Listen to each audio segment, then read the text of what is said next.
रसोई से कांच का गिलास टूटने की आवाज़ सुनकर दादी माँ कोमल पर बुरी तरह बरस पड़ी। इतनी बड़ी हो गई है लेकिन तरीका नहीं आया। एक गिलास पानी लाने के लिए कहा तो गिलास ही तोड़ दिया। कल को पराए घर जाएगी तो यही सब कहेंगे कि कुछ सिखाया नहीं। हमारी नाक कटाएगी क्या? दादी माँ जानबूझकर तो नहीं तोड़ा है, गलती से टूट गया है, कोमल ने सफाई देते हुए कहा। अच्छा, एक तो गिलास तोड़ दिया, ऊपर से जुबान चला रही है। यह सुनकर कोमल रो पड़ी। हमेशा ही दादी माँ की यही चिक रहती है, छोटी सी भी गलती हो जाए तो पराए घर जाएगी तो हमारी नाक कटाएगी, सास चोटी पकड़कर मारेगी कहकर डराया करती हैं। जोर से हंस दिया तो कहती दूसरे घर जाना है, बदतमीजी मत दिखाया कर। सारा दिन बात बात पर टोकती रहती है। माँ भी दादी माँ के सामने चुप रहती है। उसने कभी माँ को जोर से बोलते या हंसते हुए नहीं देखा। वह हर काम बड़ी सावधानी से करती हैं। भूलवश कुछ गलती हो भी जाती है, दादी माँ पूरा घर सर पर उठा लेती हैं। पिताजी भी हिम्मत नहीं कर पाते उनसे कुछ कहें। बचपन से ही दादी माँ की इस रोक टोक से कोमल के मन में पराये घर और सास का भय समा गया। जब भी घर में उसकी शादी की चर्चा होती तो वह घबरा जाती। माँ का चेहरा सामने आ जाता कि शादी के बाद उसका भी यही हाल होगा।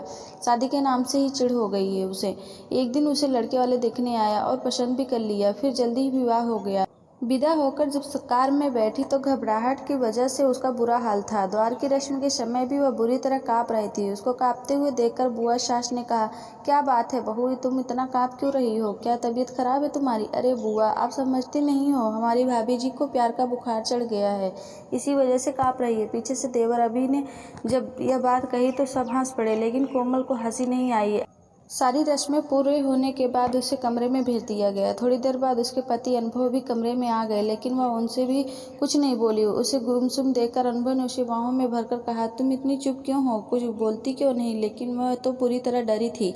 उसकी आवाज़ या हंसी कमरे से बाहर चली गई तो क्या होगा, सब लोग क्या कहेंगे? वह पूरी रात ठीक से सो भी नहीं पाई। उसे सुबह की चिंता थी कि कहीं देर से आँख खुली तो उसकी दादी माँ की तरह उसकी सास भी उसे डांटने न लग जाए। यही सोचते सोचते पता ही नहीं कब उसकी आँख लग गई। जब सुबह वह हड़बड़ा कर उठी और सामने घड़ी पर नजर डाली तो सुबह के 8 बज रहे थे। अनुभव उठ चुके थे, मारे डर के आंसू निकल पड़े। तभी दरवाजे पर दस्तक देते हुए उसकी ननद की आवाज़ आई, भाभी जी, अगर नींद पूरी हो गई हो तो कृपया उठने का कष्ट करें, सब लोग आपके हाथ की चाय पीना चाहते हैं। कमरे से कोमल के रोने की आवाज़ सुनकर ननद घबरा गई।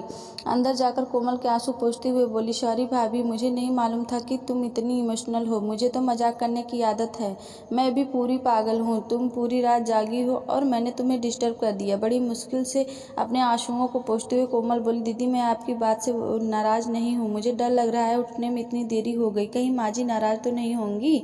हंसते हुए ननद बोली, भाभी तुमने तो मुझे डरा ही दिया था। वैसे तो यहाँ सभी लोग जल्दी उठते हैं, लेकिन कभी कभार देर हो जाए तो कोई बात नहीं, लेकिन रविवार और छुट्टी वाले दिन सुबह सुबह खूब आराम से उठते हैं।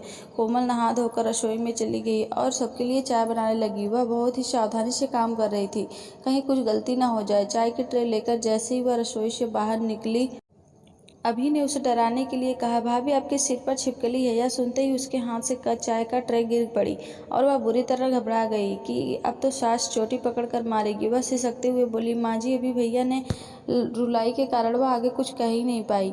तब सास ने उसे समझाते हुए कहा, बेटा कोई बात नहीं, गलती हो जाती है, गलती जानबूझकर थोड़ी ना किया जाता है, वह तो कभी कभी बेवजह ही गलतियाँ हो जाती हैं, इसमें रोने या घबराने की क्या बात है? वो तो अच्छा हुआ कि तुम जली नहीं, ये चाय के कप तुमसे ज़्यादा महंगे थोड़ी ही हैं। हाँ माँ, तुम बिल्कुल ठीक कहती हो, और फिर इन कपों का भी अंत आ गया था, होनी को कौन टाल सकता है, कहते जोर से हंस पड़ा भी।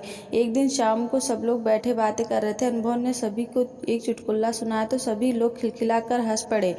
कोमल भी जोर जोर से हंसने लगी। उसको हंसता देखकर सास बोली, कितनी अच्छी लगती हो हंसते हुए, खुलकर हंसना जरूरी होता है, गुमसुम रहने से बीमारियां घेर लेती है। अब तुम उसे हंसा हंसा कर उसका स्वास्थ्य ठीक रखना, कहती हुए ससुर भी हंस पड़े। अचानक अनुभव बोला, माँ हमारे घर धोखा हुआ है, तुम्हारी बहू तो गूंगी है, तू खुद ही इतना बोलता है कि उसे बोलने का मौका ही नहीं मिलता। फिर कोमल के सिर पर प्यार से हाथ फेरते हुए सास बोली, गूंगे होंगे तेरे दुश्मन, मेरी बहू तो लाखों में एक है।